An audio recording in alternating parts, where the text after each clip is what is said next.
বন্ধুরা, আপনি ছোট হন বা বড়, চকলেট আমাদের সবারই পছন্দ। চকলেট পছন্দ করে না এমন মানুষ খুঁজে পাওয়া দুর্লভ। এই লোভনীয় চকলেট খাওয়ার প্রচলন শুরু হয় 1750-এর দিকে। প্রথম দিকে চকলেট বিভিন্ন ধর্মীয় আচার অনুষ্ঠান এবং ওষুধ বানাতে ব্যবহার করা হতো, আর এখন সেই চকলেট খাওয়া হয় মুখরোচক মিষ্টি খাবার হিসেবে। প্রতি বছর সারা বিশ্বে 7 মিলিয়ন টন চকলেট উৎপাদন করা হয়। কিন্তু এত চকলেট কিভাবে উৎপাদন করা হয়, চলুন দেখে আসি কিভাবে তৈরি হয় আমাদের সবার প্রিয় সুস্বাদু এবং লোভনীয় এই চকলেট।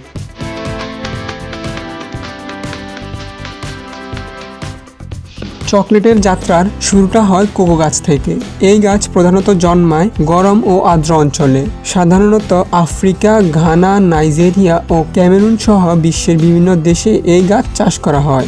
বছরের পর বছর যত্নে বেড়ে ওঠার পর গাছে ধরে এক ধরনের বড়সড় ফল, যাকে বলা হয় কোকো পড। হলুদ, কমলা কিংবা লালচে রঙের এই ফল দেখতে অনেকটা পেঁপের মতো। যখন কোকো ফলগুলো সম্পূর্ণ পেকে যায় তখন অভিজ্ঞ কৃষকরা সেগুলো গাছ থেকে সংগ্রহ করেন। এরপর তাদের হাতে থাকা বড় ছুরি দিয়ে ফলগুলো ফাটিয়ে নেয়। প্রতিটি ফলের ভেতর লুকিয়ে থাকে 20 থেকে 40টি পর্যন্ত কোকো বীজ। বীজগুলো ঘন সাদা শাঁসে ঢাকা থাকে, তবে আসল সম্পদ হলো ভেতরের বাদামি বীজ। মজার ব্যাপার হচ্ছে, এই আঠালো বীজগুলো দেখলে কোনোভাবেই মনে হয় না এগুলো থেকে চকলেট তৈরি করা হয়। এরপর বীজগুলোকে রাখা হয় ফার্মেন্টেশন বক্সে।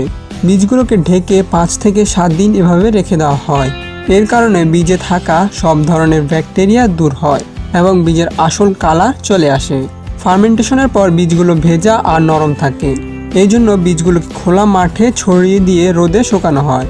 প্রায় 5 থেকে 7 দিনের মধ্যে বীজের আর্দ্রতা অনেকটা কমে যায়, আর এতে করে গন্ধ এবং রঙের পরিবর্তন আসে। রোদে শুকানোর ফলে কোকো বীজগুলো হয়ে ওঠে শক্ত এবং সংরক্ষণের উপযোগী। এরপর কোকো বীজগুলো পাঠানো হয় চকলেট ফ্যাক্টরিতে। সেখানে দক্ষ পরীক্ষক দ্বারা এগুলোর গুণগত মান যাচাই করা হয়। যাচাই বাছাই শেষে বীজগুলোকে পাঠিয়ে দেওয়া হয় রোস্টিং মেশিনে, যেখানে নির্দিষ্ট সময় এবং তাপমাত্রায় কোকো বীজগুলোকে ভাজা হয়। এর ফলে বীজগুলোতে থাকা ব্যাকটেরিয়া এবং ছত্রাক একেবারেই ধ্বংস হয়ে যায়। ভাজার সময় তাপমাত্রা কম বা বেশি হলে চকলেটের স্বাদের মান কমে যেতে পারে। রোস্টিং শেষে বীজগুলোকে পাঠানো হয় খোসা ছাড়ানোর মেশিনে। আধুনিক মেশিনের মাধ্যমে বীজগুলোকে ভেঙে এর মধ্যে থাকা কোকো নিবসগুলোকে বের করা হয়। এরপর ভাইব্রেটর মেশিনের মাধ্যমে ছোট ছোট নিবসগুলোকে আলাদা করা হয়। এই নিবসগুলোতেই লুকিয়ে থাকে চকলেটের আসল স্বাদ, ঘ্রাণ এবং অন্যান্য সব গুণাবলী। এরপর এই কোকো নিবসগুলোকে বিশাল গ্রাইন্ডার মেশিনে পিষে তৈরি করা হয় কোকো মাস। কোকো মাসে থাকে কোকো সলিড এবং কোকো বাটার। এই উপাদানগুলোকে সম্পূর্ণরূপে আলাদা করে ফেলা হয়। কোকো সলিডের পরিমাণের উপর নির্ভর করে চকলেটের রং এবং স্বাদ কেমন হবে, আর চকলেট কতটা মসৃণ হবে তা নির্ভর করে কোকো বাটারের উপর। এবার কোকো সলিড এবং কোকো বাটার এর সাথে চিনি, মধু, দুধের গুঁড়া ইত্যাদি নিখুঁত অনুপাতে মিশিয়ে তৈরি করা হয় চকলেটের বিভিন্ন লিকার। এর সাথে আরও কিছু কৃত্রিম রাসায়নিক উপকরণ মিশিয়ে চকলেটের ফ্লেভার আরও উন্নত করা হয়। এরপর এই চকলেট লিকারগুলো নিয়ে যাওয়া হয় কঞ্চিং মেশিনে। সেখানে ঘন্টার পর ঘন্টা এগুলোকে নেড়ে আরও মসৃণ করা হয়। এবার এই চকলেট লিকার নির্দিষ্ট তাপে গরম ও ঠান্ডা করা হয়। এতে করে চকলেট সহজে ভাঙা যায়, কিন্তু হাতের তাপে দ্রুত গলে যায় না।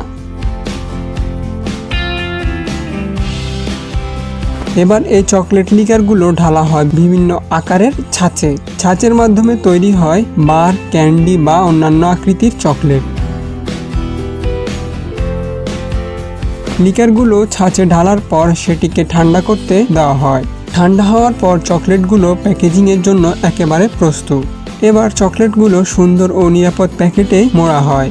প্যাকেজিংয়ের সময় নিশ্চিত করা হয় চকলেট ভাঙবে না, চকলেটের ঘ্রাণ ঠিক থাকবে এবং দূষণমুক্ত থাকবে। প্যাকেটের লেবেলেও দেওয়া হয় প্রয়োজনীয় তথ্য, উৎপাদনের তারিখ, মেয়াদ, উপাদান ইত্যাদি।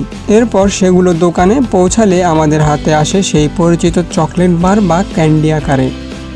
ভিডিওটি ভালো লাগলে লাইক দিতে পারেন, এবং আপনি যদি এমনই ইন্টারেস্টিং ভিডিও দেখতে পছন্দ করে থাকেন তবে ফ্রেম বাংলা চ্যানেলটিকে এখনই সাবস্ক্রাইব করুন এবং পাশে থাকা বেল আইকনে প্রেস করুন। ধন্যবাদ।